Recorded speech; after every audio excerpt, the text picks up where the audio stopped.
Hello friends, welcome to Vadipatti அம்மா சமையல்.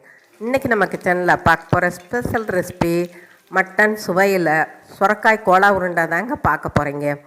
அட என்னங்க, சுரக்காயில் குழம்பு வைக்கலாம், கூட்டு வைக்கலாம். கோலா உருண்டை எப்படி செய்கிறதுன்னு நினைக்கிறீங்களா?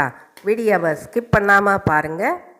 அப்போ தெரியும் உங்களுக்கு எப்படி கோலா உருண்டை சூப்பராக செய்கிறதுங்கிறத பார்க்கலாம். அதுக்கு முன்னாடி இன்றைய பிறந்த நாள் மற்றும் திருமண நாள் காணும் அனைவருக்கும் வாடிப்பட்டி அம்மாவின் இனிய நாள் வாழ்த்துக்கள். ஸ்கிப் பண்ணாமல் பாருங்கள் ஃப்ரெண்ட்ஸ். பிடிச்சிருந்தா ஒரு லைக் ஒன்று போடுங்க. இப்போ நான் கொஞ்சம் சுரக்காய் எடுத்து தோல் உள்ளே இருக்கிறதெல்லாம் சீவிட்டு நல்லா காய் சீவுறதில் வச்சு நம்ம துருவிக்கலாம். இப்போ துருவி வச்சதில் நம்ம ஒட்ட அதை புழிஞ்சு எடுத்துக்கிறணும். ஏன்னா தண்ணியோடு போட்டால் கோலா உருண்டை வராது, உருட்ட முடியாது. அதனால் நம்ம புழிஞ்சு எடுத்துக்கிற போகிறோம். பாருங்கள், இப்போ நல்லா புழிஞ்சாச்சு. இந்த தண்ணியை வேஸ்ட் பண்ண வேணாம், நிறைய சத்துக்கள் இருக்குது. நம்ம அப்படியே குடிச்சிடலாம். அப்படி இல்லாட்டி குழம்பு ரசம் வச்சிங்கன்னா அதில் கூட நீங்கள் சேர்த்துக்கலாம். இப்போ ஒரு மிக்சர் ஜாரில் ஒரு 3 ஸ்பூன் பொட்டுக்கடலை சேர்த்துருக்கேன். அதை நல்லா அரைச்சிட்டு வந்துடுவோம் ஃபைனாக. பாருங்கள், அரைச்சிட்டு வந்தாச்சு. இதில் இந்த சுரக்காயோட ஒரு 3-4 ஸ்பூன் போட்டுக்கலாம். இந்த சுரக்காய் கோலா உருண்டைக்கு நீங்கள் கடலை மாவு சேர்க்காதீங்க, அது கிறிஸ்பியாக வராது. பொட்டுக்கடலை தான் சேர்க்கணும்.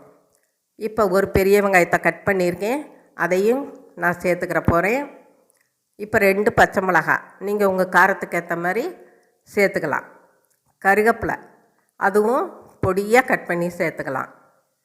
பாருங்கள், கொத்தமல்லி அதையும் கட் பண்ணி போட்டுக்கிடுவோம். இஞ்சி பூண்டு பேஸ்ட்டு கொஞ்சம் சேர்த்துக்கலாம்.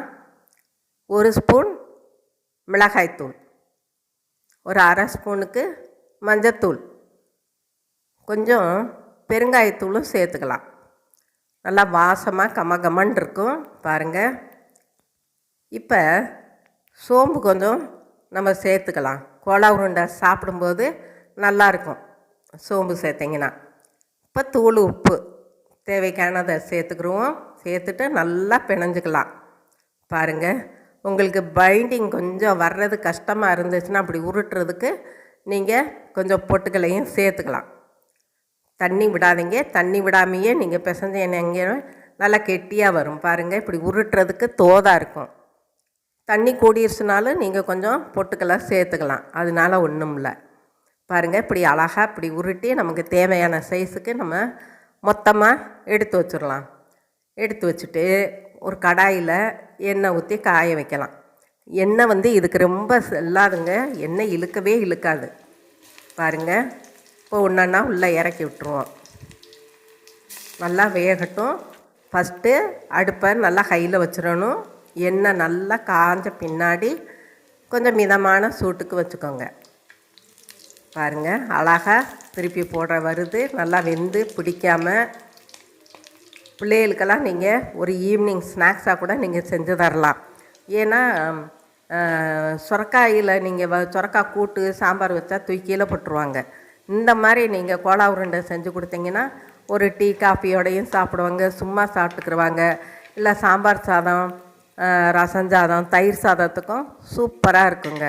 இப்போ நல்லா கோல்டன் ப்ரௌன் கலருக்கு வந்துருச்சு. நம்ம எடுத்து வச்சுக்கலாம். பாருங்கள், இப்போ எடுத்து வச்சாச்சு. இதே மாதிரி இன்னும் கொஞ்சம் இருக்கிறதையும் நம்ம சேர்த்துக்கலாம். இந்த சுரக்காயில் நிறைய சத்துக்கள் இருக்குதுங்க. நம்ம எந்த வழியிலனாலும் இந்த சுரக்காய் வாரத்துக்கு ஒரு தடவை, எல்லா காயுமே வாரத்துக்கு ஒரு தடவை நம்ம சாப்பிட்டுக்கலாம்.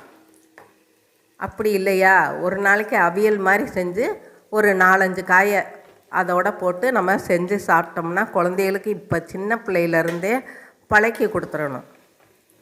பாருங்கள், நல்லா கிறிஸ்பியாக கோல்டன் ப்ரௌன் கலருக்கு நம்ம எடுத்தாச்சு.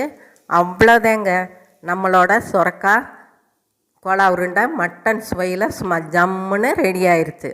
இதுவரை சப்ஸ்கிரைப் பண்ணாதவங்க சப்ஸ்கிரைப் பண்ணுங்கப்பா. ஆளுங்கிற பெல் பட்டனை தொடுங்க. லைக் பண்ணுங்கள், ஷேர் பண்ணுங்கள், கமெண்ட் பண்ணுங்கள். நீங்களும் உங்கள் வீட்டில் ட்ரை பண்ணுங்கள், சாப்பிடுங்க, சந்தோஷமாக இருங்க. நன்றி, வணக்கம்.